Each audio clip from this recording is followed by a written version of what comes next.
तमाम देखने वालों को फैमिली कुकिंग एचपीएस की तरफ से अस्सलाम वालेकुम। आज हम चिकन मैक्रोनीस बना रहे हैं। ये बहुत ही आसान और बहुत ही मज़े की रेसिपी है। छोटों से लेके बड़ों तक ये सब की बहुत ही फेवरेट है। तो फिर बगैर टाइम वेस्ट किए हम मैक्रोनी बनाना स्टार्ट करते हैं। सबसे पहले हम मैक्रोनी को बॉयल करने के लिए एक बर्तन में पानी ले लेंगे। अब हम फ्लेम ऑन कर देंगे और फिर थोड़ा सा वेट करेंगे। जैसे ही पानी इसका गर्म हो जाएगा तो हम इसमें 2 टेबलस्पून ऑयल शामिल कर देंगे। 1 टेबलस्पून हम इसमें नमक शामिल करेंगे। थोड़ा सा वेट करेंगे। जैसे ही पहला बॉयल आ जाएगा तो हम इसमें मैक्रोनीस शामिल करेंगे। हमने एल्बो शेप की मैक्रोनीस ली हैं 300 ग्राम। आप किसी भी शेप की मैक्रोनीस ले सकते हैं। अब हम पानी में मैक्रोनीस शामिल कर देंगे। 6 से 8 मिनट तक हमें हाई फ्लेम पर इसको बॉईल करेंगे। हम साथ साथ चम्मच भी लाते रहेंगे और इसको चेक भी करते रहेंगे। आप इस बात का ध्यान रखिएगा कि मैक्रोनी ज़्यादा बॉईल ना हो। 8 मिनट गुजर चुके हैं, हमारी मैक्रोनीस बॉईल हो चुकी हैं। अब हम बहुत ही एहतियात से इसका गर्म पानी निकाल लेंगे। अब हम मैक्रोनीस पर ठंडा पानी डाल देंगे ताकि मैक्रोनीस का टेम्परेचर नॉर्मल हो जाए।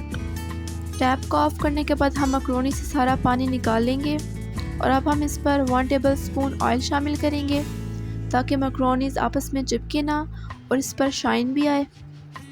मैक्रोनीस को अच्छी तरह से मिक्स कर लेंगे। हम मैक्रोनीस के लिए हमने तमाम वेजिटेबल्स कट कर लिए हैं। अब उनको फ्राई करना स्टार्ट करेंगे। सबसे पहले हम एक पैन में 3 टेबलस्पून ऑयल शामिल करेंगे। आप ऑयल की जगह ऑलिव ऑयल भी यूज़ कर सकते हैं। हमने मटर और गाजरों को बॉईल कर लिया था सेपरेट। अब हम इनको एक साथ फ्राई करेंगे ताकि इनका जो भी कच्चापन है वो ख़त्म हो जाए। मटर और गाजर को हम मीडियम फ्लेम पर 2 मिनट के लिए कुक कर लेंगे। हमारी वेजिटेबल फ्राई हो चुकी है। अब हम इसे किसी और बर्तन में निकाल लेंगे। पैन में 1 टेबलस्पून हम ऑयल शामिल करेंगे। हमने 1 बाउल बंद गोभी लिए।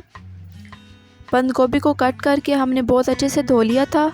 उसको ड्राई करने के बाद हमने पैन में शामिल किया।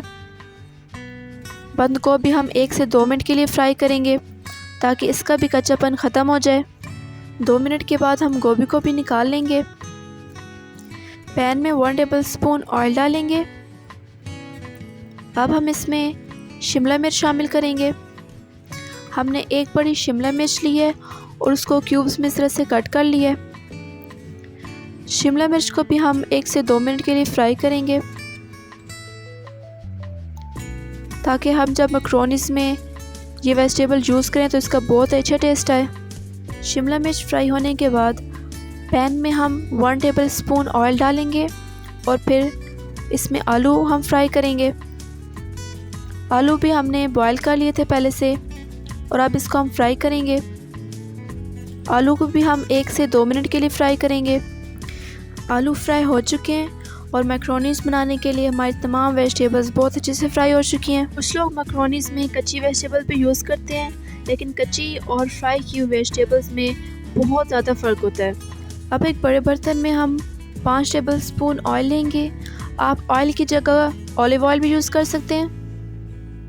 जैसे ही ऑयल गर्म होगा हम इसमें 1 टेबलस्पून लहसुन अदरक का पेस्ट शामिल करेंगे और इसे बहुत ही अच्छी तरह से फ्राई करेंगे ताकि मैक्रोनीस में लहसुन अदरक का पेस्ट का कच्चा जायका ना आए और लहसुन अदरक का पेस्ट बहुत ही अच्छी तरह से फ्राई हो जाए। लहसुन अदरक का पेस्ट फ्राई हो चुका है। अब हम इसमें प्याज शामिल करेंगे। हमने 2 मीडियम प्याज लिए और उनको बारीक काट लिया था। अब हम इसे अच्छे से फ्राई करेंगे। प्याज़ों को हम सिर्फ सौते करेंगे, उन्हें ज़्यादा फ्राई नहीं करेंगे।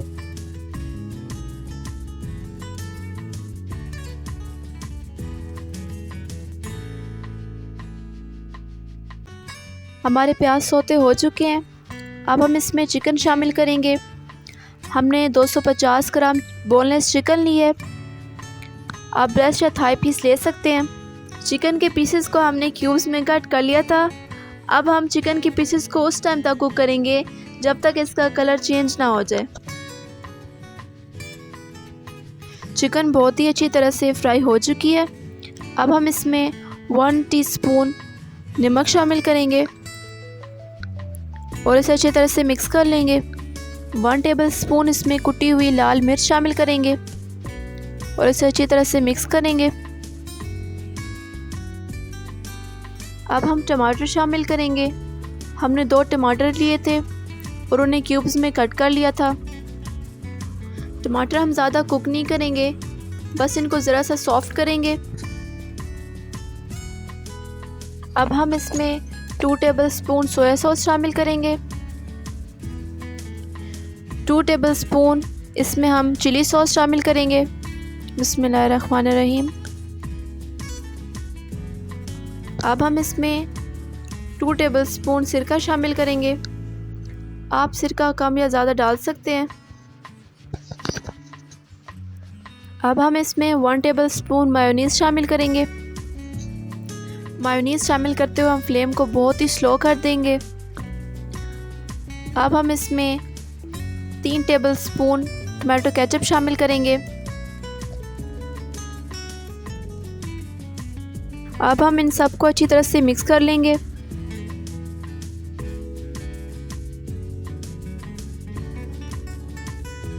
अब 5 मिनट के लिए हम इसे कवर कर देंगे ताकि चिकन अच्छे से गल जाए।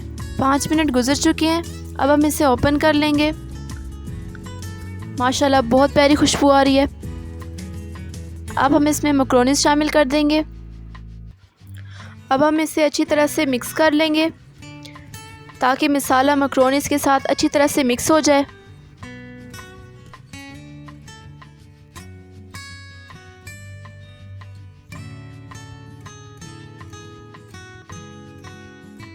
अब हम इसमें वो तमाम वेजिटेबल्स शामिल कर देंगे जो हमने फ्राई की थी। अब हम सबको बहुत अच्छी तरह से मिक्स कर लेंगे। इस स्टेज पर हम फ्लेम मीडियम रखेंगे। इस स्टेज पर अगर आप काली मिर्च ऐड करना चाहें तो आप कर सकते हैं। माशाल्लाह अल्हम्दुलिल्लाह बहुत ही प्यारी खुशबू आ रही है। आप ये रेसिपी घर में ज़रूर ट्राई कीजिएगा। हमारी मैक्रोनीज़ मुकम्मल तौर पे रेडी हो चुकी हैं। अब हम इसे 2 मिनट के लिए कवर करेंगे और फिर आपको डिश आउट करके दिखाते हैं। लीजिए हमारी चिकन मैक्रोनीज़ रेडी हो चुकी हैं। उम्मीद है आपको हमारी ये रेसिपी अच्छी लगी होगी। अगर आपको हमारी वीडियो अच्छी लगी हो तो वीडियो को लाइक कर दें, हमारे चैनल को सब्सक्राइब कर दें। इंशाल्लाह अगली दफ़ा मुलाकात होगी एक नई वीडियो के साथ। तब तक के लिए फैमिली कुकिंग HPS की तरफ से अल्लाह हाफिज़।